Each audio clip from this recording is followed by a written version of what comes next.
So I think the key thing is, because you're not going to ask everyone for a letter of recommendation, if you have identified a rotation that you're going to ask for a letter of recommendation, make sure you state so early. Tell the attending, the person in charge of writing the letter of recommendation, that, you know what, in this clerkship, this is the clerkship I'd like to get a letter of recommendation for, because this is potentially the specialty I plan on going into.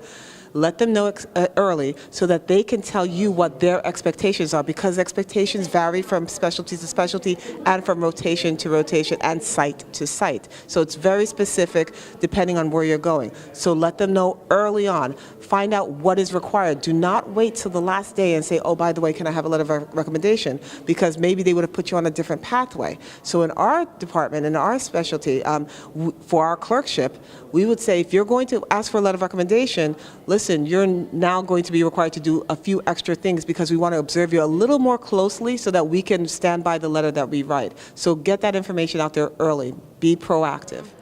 Ask early, definitely. Make sure that the person you're working with is aware that, you know, you're interested in our specialty, and that you would like to get a letter of recommendation. And make sure you know that this person is willing to write you a letter of recommendation. Try to work with different people, but at the same time have some sort of continuity with the person that you're aiming to ask for a letter of recommendation. So there's a sufficient time for that attending to know you better and to appreciate you better. Please, please, please, cannot overemphasize it. Be on time, okay? Be early. Be prepared. Clean white coat can make it or break it for you. And I'm serious. Dress professionally, behave professionally.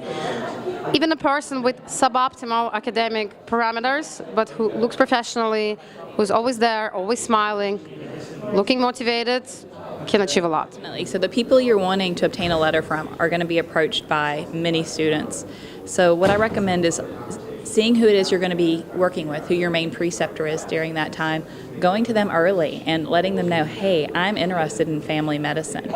Because a lot of the students may just be taking it as a required rotation. So you want them to know that you're genuinely interested, and you want them looking at you throughout the entire rotation.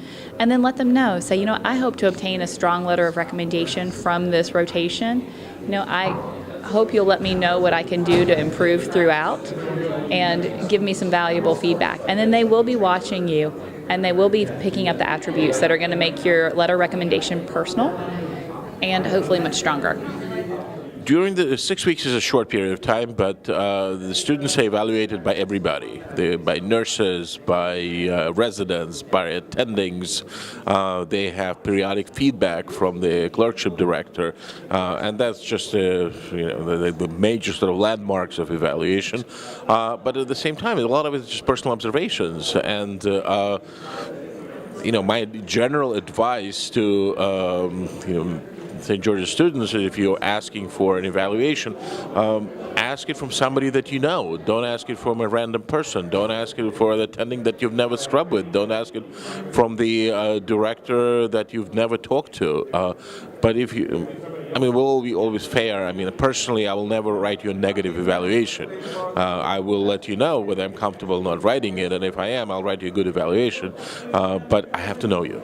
Sure. The letters of recommendation are critical, and what I often say is you want to get the letter of recommendation from the highest ranked individual that you can. If you can get it from the chair, great. If you can't get it from the vice chair, fine. If you can't get it from that level, program director, assistant program director.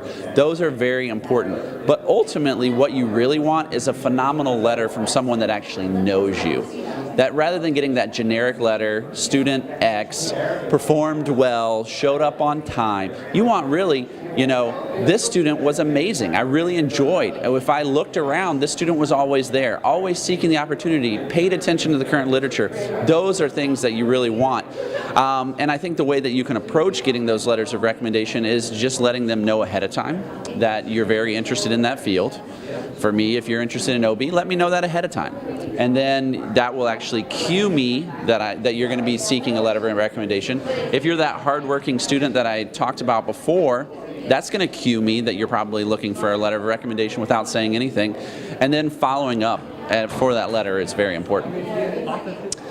My advice is to go to the residency coordinator and try and get a meeting with the program director, associate program director, find out who their preceptors are, the chair, and meet with one of those people in a position of leadership, and approach them within the first week of their rotation, and ask them specifically, how do I get honors in my clerkship or my elective, and how do I get an excellent letter of recommendation? What do I have to do? Letters of recommendation are probably not as important as everybody thinks they are, because as a program director, when you read them, there are very few that really show you who's exceptional. If you can find somebody who thinks you're exceptional, grab it.